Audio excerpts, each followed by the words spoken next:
নমস্কার কৃষ্ণপ্রেমী গুণী শ্রোতাজনেরা, আপনারা জানবেন যে পুত্র, স্ত্রী এবং ধন সম্পদে প্রকৃত তৃপ্তি হতে পারে না।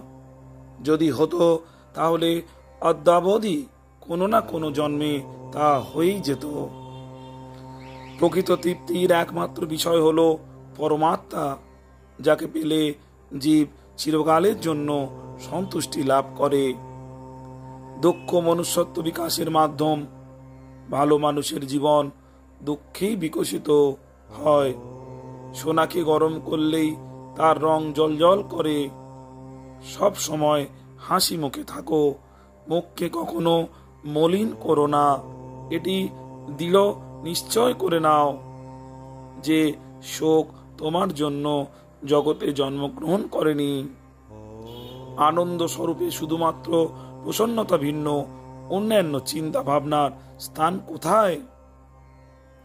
সর্বত্র পরমাত্মার মধুর মূর্তি দর্শন করে আনন্দে মগ্ন থাকো।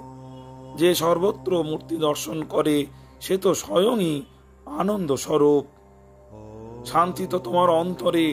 কামনারূপী ডাইনির আবেশ দূর হলেই শান্তির অনুভব হবে। বৈরাগ্যের মহামন্ত্রের দ্বারা কামনাকে তাড়িয়ে দাও, তাহলেই দেখবে সর্বত্র শান্তির প্রশান্ত মূর্তি।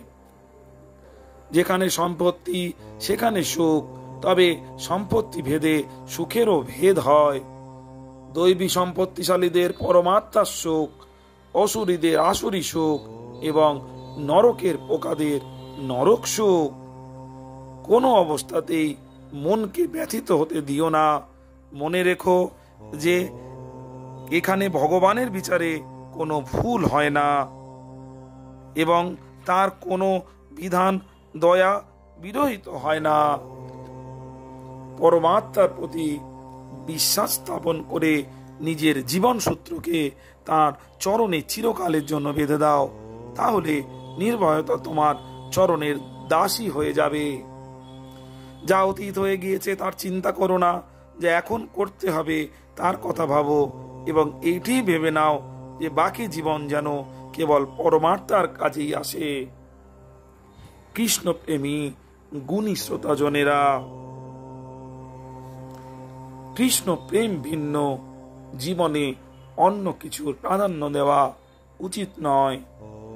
এই কলিযুগ থেকে মুক্তি পেতে কৃষ্ণ বিনা আর কিছু নেই।